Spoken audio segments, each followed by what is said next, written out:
ជំរាបសួរបងប្អូនខ្មែរទាំងអស់គ្នានាងខ្ញុំឈីឈីចាឥឡូវនាងខ្ញុំនៅតំបន់វ៉ាសនៅទីក្រុងប៉េកាំងហេតុអ្វីកន្លែងនេះហៅថាតំបន់វ៉ាសគឺដោយសារតែនៅខាងក្រោយរបស់នាងខ្ញុំមានវ៉ាក់មួយតឹងចាស្ដែងវ៉ានេះមានឈ្មោះថាវ៉ាក់ញ៉ៅយីមានប្រវត្តិសាស្ត្រជាង700ឆ្នាំហើយវ៉ានេះគឺជាវ៉ាក់ព្រះពុទ្ធសាសនាប៉ុន្តែមើលទៅវ៉ានេះមានពណ៌សអញ្ចឹងមនុស្សនានាក៏ហៅថាវ៉ានេះហៅថាវ៉ាសអញ្ចឹងស្រួលនិយាយនិងស្រួលចាំហើយយើងហៅថាវ៉ាក់សផងដែរហើយប៉ុន្តែតួឯងរបស់យើងថ្ងៃនេះមិនមែនជាវ៉ាក់សនេះទេគឺនៅតំបន់វ៉ាក់ស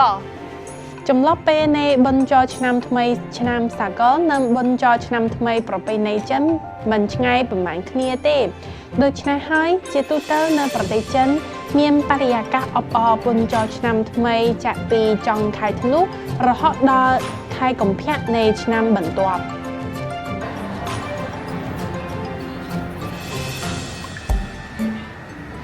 ចាបងប្អូនខ្មែរទាំងអស់គ្នាស្គាល់លោកលូស៊ីងទេឈ្មោះរបស់លោកលូស៊ីងនៅប្រទេសចិនគឺមនុស្សគ្រប់គ្នាក៏ស្គាល់លោកលូស៊ីងគឺជាស្ថាបនិកអក្សរសាស្ត្រចិននៅសម័យទំនើបប៉ុន្តែតាមពិតទៅយើងស្គាល់លោកលូស៊ីងមិនមែនដោយសារផ្សេងទៀតទេគឺដោយសារនៅក្នុងសៀវភៅសរសើររៀងរបស់យើងមានអត្ថបទជាច្រើនដែលលោកលូស៊ីងសរសេរហើយយើងត្រូវការទន្ទិញនិយាយទៅពិតជាពិបាកមែនទែនចានេះគឺជាលោកលូស៊ីងបណ្ដែគឺជាខាត់ធុនឃ្យូណាស់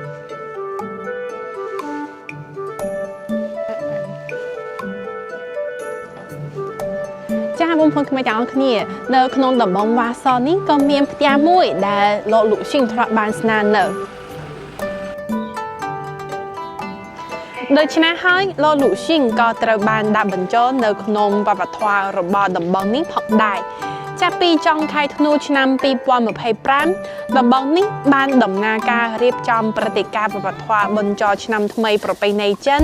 ក្រោមប្រធានបទអានលូស៊ីងទស្សនាវ៉ាក់សដើរកំសាន្តតាមផ្លូវហ៊ូថងនិងអបអរសាទរបុណ្យចូលឆ្នាំថ្មីប្រពៃណីចិនរួមទាំងមានការសម្ដែងល្ខោនអូប៉េរ៉ាសមាគមនិងទទួលយកបទពិសោធន៍វប្បធម៌អរូបី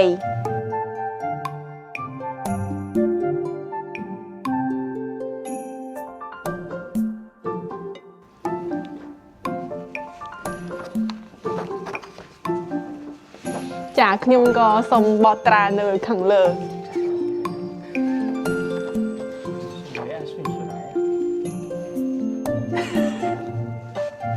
ទេសូមតាមកាមេរ៉ារបស់ខ្ញុំចាបងប្អូនខ្មែរទាំងអស់គ្នានៅទីនេះមានហាងជាច្រើនតាមស្ថិតិនៅទីនេះមានហាងពិសេសចំនួន50ចំនួនជាង50ចាកាលពីមុនមានមិត្តភក្តិកម្ពុជាដែលមកលេងនៅប្រទេសចិនតែងសួរនាងខ្ញុំថាអីឈីហេតុអីកម្រឃើញមានហាងកាហ្វេនៅតាមដងវិថីធំចាចម្លើយគឺហាងកាហ្វេដែលមានលក្ខណៈពិសេសគឺដាក់ខ្លួននៅក្នុងវិថីទុយបែបនេះចាឥឡូវយើងសូមអញ្ជើញទៅហាងមួយទៅពិសាកាហ្វេសូមអញ្ជើញអូកន្លែងនេះមានទ្វារមួយ so cute គួរឲ្យស្រឡាញ់ណាស់គឺសម្រាប់សាច់ឆ្មាដើរ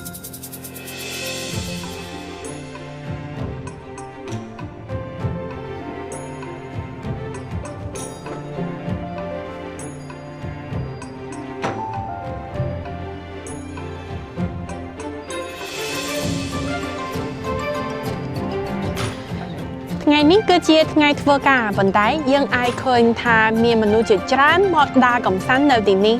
តំបន់ដែលមានអាយុកាលជាង700ឆ្នាំនេះនៅតែមានអ្នកក្រុងប៉េកាំងរស់នៅផងដែរហើយនៅផ្លូវបុរាណនេះមានហាងទំនើបសម័យជាច្រើនណាស់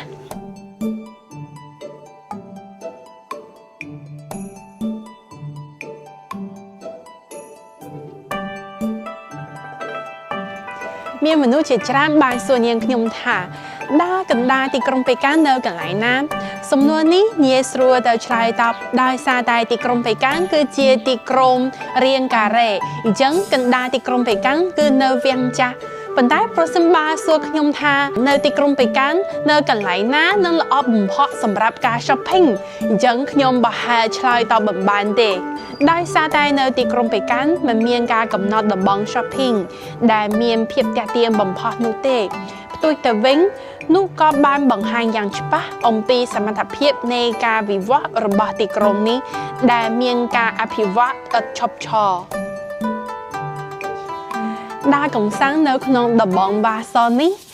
ដើរលេងជាមួយឆ្មាពិសាកាហ្វេជួបជុំជាមួយមិត្តភ័ក្តិខ្ញុំសង្ឃឹមថាពេលក្រោយបើបងប្អូនខ្មែរទាំងអស់គ្នាមានឱកាសអាចដើរកំសាន្តនៅកន្លែងនេះ